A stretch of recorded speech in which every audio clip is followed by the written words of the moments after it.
ઓમ નમો નારાયણ. જય શ્રી કૃષ્ણ મિત્રો. ચેનલમાં ફરી એકવાર આપ સર્વેનું હાર્દિક સ્વાગત કરું છું.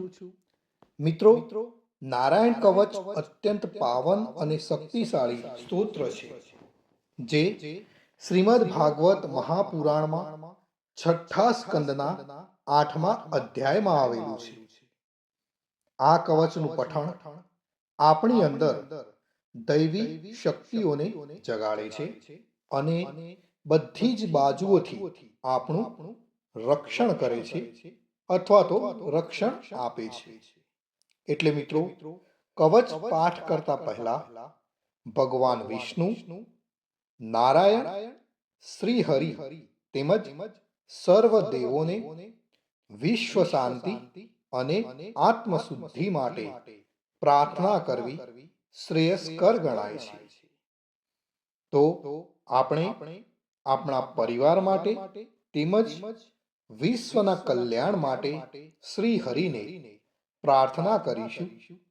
પછી આપણે સંપૂર્ણ નારાયણ કવચનો પાઠ કરીશું. પ્રાર્થના. હે પરમ નારાયણ, અનંત અનાદિ વાસુદેવ, હે જગતના ત્રાતા, ધર્મના રક્ષક, આજે હું આપની શરણ આવી ભય મુક્તિ, શાંતિ અને શુદ્ધિ માટે હું મારા મન, વાણી અને કર્મથી આપની આરાધના કરું છું. હે દયાના સાગર, અમારી ભૂલ ચૂકને માફ કરી અમારું રક્ષણ કરો.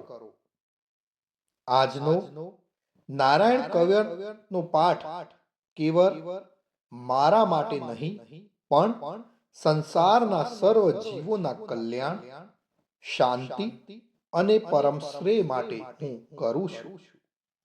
હે હરિ, મારા આંતરિક અને બાહ્ય દુઃખોને નાશ કરો.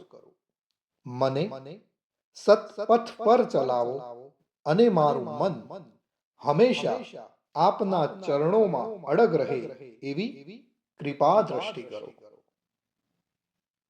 ઓમ નમો નારાયણ. તો મિત્રો, આપણે નારાયણ કવચનો આ પાઠ સંપૂર્ણ સાંભળીશું, તો જ એમાં કહેવામાં આવેલું ફળ કથન આપણે પ્રાપ્ત કરી શકીશું. તો મિત્રો, આપણે નારાયણ કવચ સાંભળતા પહેલા કોમેન્ટની અંદર જય શ્રી કૃષ્ણ લખીશું અને ત્યાર પછી આપણે સંપૂર્ણ નારાયણ કવચ સાંભળીશું. અને સાંભળ્યા પછી પણ આપણા જે પણ મિત્રો હોય એમને પણ જરૂરથી શેર કરીશું. તો ચાલો આપણે શરૂ કરીએ છીએ નારાયણ કવચનો પાઠ. શ્રીમદ ભાગવતના છઠ્ઠા સ્કંદના 8મા અધ્યાયમાં શ્રી નારાયણ કવચ ત્વષ્ટા ઋષિના પુત્ર વિશ્વરૂપ ઇન્દ્રને કહે છે. વિશ્વરૂપ કહે છે, જ્યારે ભયનો સમય પાસે આવ્યો હોય ત્યારે મનુષ્ય હાથ પગ ધોઈ આચમન કરી ઉત્તર દિશા તરફ મુખ રાખી નારાયણ કવચનો પાઠ કરવો. જ્યારે ભય આવે ત્યારે શ્રી નારાયણ રૂપ નામનું બખ્તર ધારણ કરવું. ગરુડની પીઠ પર ચરણ કમળ ધારણ કરનારા, 8 સિદ્ધિઓ વાળા, 8 બાહુઓ વાળા અને તે 8 બાહુઓ વિશે શંખ, ચક્ર, ઢાલ, ગદા, બાણ, ધનુષ તથા પાસને ધારણ કરનારા શ્રી હરિ મારી સર્વ પ્રકારે રક્ષા કરો. જળમાં મત્સ્ય અવતારધારી ભગવાન જલ તંતુઓથી તથા વરુણના પાસથી મારી રક્ષા કરો. માયાથી પટુક બનેલા વામનજી સ્થળમાં મારી રક્ષા કરો. શ્રી વિશ્વરૂપ ત્રિવિક્રમ ભગવાન આકાશમાં મારી રક્ષા કરો. જેના અઠાસ્યથી દિશાઓ ગાજી ઉઠી હતી અને ગર્ભિણીઓના ગર્ભ પડી ગયા હતા તેવા નૃસિંહ ભગવાન દુર્ગ, વન અને યુદ્ધ ભૂમિમાં મારી રક્ષા કરો.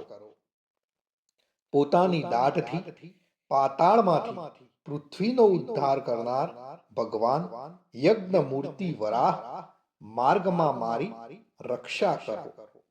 પરશુરામ ભગવાન પર્વતોના શિખરોમાં મારી રક્ષા કરો. અને ભરતના મોટા ભાઈ રામ ભગવાન તથા લક્ષ્મણ પ્રવાસમાં અમારી રક્ષા કરો. ઉગ્ર ધર્મ અને પ્રમાદથી નારાયણ ભગવાન મારી રક્ષા કરો. નિંદાથી નર ભગવાન ને યોગ ભ્રષ્ટ થતા યોગેશ્વર દત્તાત્રેય ભગવાન મારી રક્ષા કરો. ત્રણેય ગુણોના સ્વામી ભગવાન કપિલ કર્મ બંધનથી મારી રક્ષા કરો. સનંત કુમાર કામદેવથી મારી રક્ષા કરો.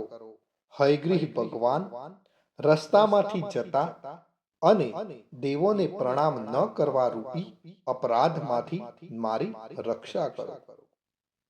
હે દેવર્ષિ શ્રેષ્ઠ મુનિ નારદ ભગવાન, ભગવાનની પૂજામાં જે કોઈ વિઘ્ન નડે તેનાથી મારી રક્ષા કરો. અને કૂર્મ અવતાર શ્રી હરિ સર્વ પ્રકારના નરકમાંથી મારી રક્ષા કરો. અયોગ્ય ખોરાકથી ભગવાન ધન્વંતરી મારી રક્ષા કરો. જીતેન્દ્રિય ભગવાન ઋષભદેવ કામ ક્રોધ આદિના ભયમાંથી મારી રક્ષા કરો. યજ્ઞ અવતારી ભગવાન લોક અપવાદથી મારી રક્ષા કરો. બલભદ્ર ભગવાન મનુષ્ય તરફથી થનારા ઉપદ્રવોમાંથી મારી રક્ષા કરો.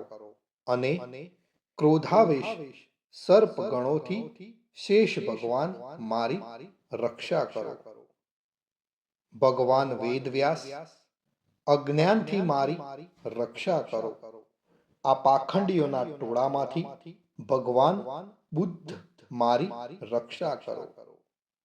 ધર્મની રક્ષા કરવા માટે અવતાર લેનાર ભગવાન કલ્કી કાળના મળરૂપ આ કળિયુગથી મારી રક્ષા કરો. હે કેશવ ભગવાન પ્રભાતમાં ગદાથી મારી રક્ષા કરો. હે વેણુધર ભગવાન ગોવિંદ આ સંકટ કાળમાં મારી રક્ષા કરો. ઉદાત શક્તિ નારાયણ ભગવાન પ્રાહન કાળમાં મારી રક્ષા કરો. અને ચક્રધારી ભગવાન વિષ્ણુ મધ્યાહન કાળમાં મારી રક્ષા કરો. મધુ દૈત્યને મારનારા ઉગ્ર ધનુર્ધારી ભગવાન ત્રીજા પહોરમાં મારી રક્ષા કરો. બ્રહ્મા, વિષ્ણુ અને રુદ્ર એ ત્રણ મૂર્તિવાળા ભગવાન માધવ સાય કાળમાં મારી રક્ષા કરો. ઇન્દ્રિયોના સ્વામી ઋષિકેશ ભગવાન પ્રદોષ કાળમાં મારી રક્ષા કરો. પદ્મનાભ ભગવાન કેવળ એક અર્ધ રાતથી પહેલાના કાળમાં અને અર્ધ રાતે મારી રક્ષા કરો. શ્રી વત્સસિંહધારી ભગવાન એવા ઈશ શ્રી વિષ્ણુ ભગવાન પાછલી રાતે મારી રક્ષા કરો. તલવારધારી ભગવાન જનાર્દન મળ સકામાં મારી રક્ષા કરો. દામોદર ભગવાન સંપૂર્ણ સંધ્યાઓમાં મારી રક્ષા કરો. કાળ મૂર્તિ ભગવાન વિશ્વેશ્વર સૂર્યોદય પહેલાના કાળમાં મારી રક્ષા કરો. હે પ્રલય સમયના અગ્નિ જેવી તીક્ષ્ણ ધારવાળા ચક્ર જેમ વાયુવાળા અગ્નિથી સૂકું ઘાસ બળીને ભસ્મ થાય તેમ અમારી શત્રુ સેનાને ભસ્મ કરો. હે વ્રજના જેવા તીક્ષ્ણ સ્પર્શવાળા તણખાઓથી ભરેલી ગદા તમે ભગવાનને પ્રિય છો. તમે કુષ્માંડ, યક્ષ, રાક્ષસ, ભૂત તથા ગ્રહોનો ભૂકો કરી નાખો તથા મારા શત્રુઓના ચૂરે ચૂરા કરી નાખો. હે પંચજન્ય શંખરાજ, શ્રી કૃષ્ણ ભગવાન તમને ફૂંકીને ભયંકર શબ્દ કરે છે અને તેનાથી શત્રુઓના હૃદય કંપે છે. હે પંચજન્ય શંખરાજ, તમે રાક્ષસો, પ્રમથો, પ્રેતગણ, માતૃકાગણ, પિશાચ, બ્રહ્મ રાક્ષસ તથા બીજા ઘોર દ્રષ્ટિવાળાઓને નસાડી મૂકો. હે તીક્ષ્ણ ધારવાળી તલવાર, તમે ભગવાનના હસ્ત દ્વારા પ્રેરાઈને મારા શત્રુઓના સૈન્યને કાપી નાખો. હે સેંકડો ચંદ્ર જેવા મંડળ સમાન ઢાલ, તમે શત્રુઓની આંખને ઢાંકી દો તથા પાપી નજરવાળાઓની પાપ દ્રષ્ટિને હરી લો. અમને ગ્રહોથી, કેતુઓથી, સર્પોથી, દાઢવાળા પ્રાણીઓથી, મનુષ્યોથી તથા પાપોથી જે ભય થાય છે તે સૌ તથા જેઓ અમારા સુખમાં વિઘ્ન કરનાર છે તે સર્વે ભયો ભગવાનના નામરૂપ અસ્ત્રના કીર્તનથી જ તુરત જ નાશ પામો. વૈદિક સ્ત્રોતોથી સ્તુતિ કરાયેલા વેદમય તથા સમર્થ ગરુડ ભગવાન સર્વ સંકટોમાં મારી રક્ષા કરો તથા વિશ્વસેન ભગવાન પણ પોતાના નામો લેવા વડે સર્વ સંકટોમાંથી મારી રક્ષા કરો. શ્રી હરિના નામ, રૂપ, વાહન અને આયુધો સર્વ દુઃખોમાંથી અમારી રક્ષા કરો. ભગવાનના મુખ્ય પાર્ષદો અમારી બુદ્ધિ, ઇન્દ્રિય, મન તથા પ્રાણની રક્ષા કરો.